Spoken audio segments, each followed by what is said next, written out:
তুই কেউ আমার গায়ে রাখ, তোর যদি আমি দুইটা খারাপ লাতি মারি তোর কোন ভাবে আইবে? এ হালার পালা কদি লাতি আমিও মারতে পারি। কি? শেয়ার ফাসাইয়া আচ্ছা কি লেগে রাখ, তুই এটা আমার একটু বুঝেই কবি তো। আপনি এককাল মানিস জাতের মাথা খাইয়ে একটা মিথ্যে কথা কইবেন। এটা আমি করতে পারবো না, এটা সমস্যা হইবে না ক। আর কি কই আপনি একটা সত্য কথা কইবেন। এটাও আমি করতে পারবো, কারণ আমি যদি মিথ্যে কথা কই এটাও সত্যের বাপ। আমি জীবনে আপনার কোনো ক্ষতি করছি করতে পারবেন? এটা আমি তো বিশ্লেই দেই না, তুই করতে পারো। আমি আপনার কোনোদিন উপকার করছি করতে পারবেন? এত করুই না, এটা আমি শিওর। তাইলে কি আমি আপনার পাহা দান দাইছি? কে তোরে কি আমি বদলা লইছি তুই আমার দান দাবি? না। এবারে তুই এত পেশাও কা, তোর কি হয়েছে তুই হেডে আমার ক। আপনার বাড়ি মেহমান এনে দাওয়াত খাওয়ার আপনি আমার দাওয়াত করেন না কা?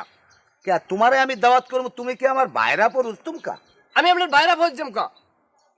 আমি এলাকার গণ্যমান্য হিসেবে আমি দাওয়াত পাই না? তুমি এলাকার গণ্যমান্য? হাই তাহলে ঘোড়ার লাগে যেগুলো ঘাস খায় এগুলো কি? কমে হা হ্যাঁ কমে হা সডানে যে ঘোড়ার লাগে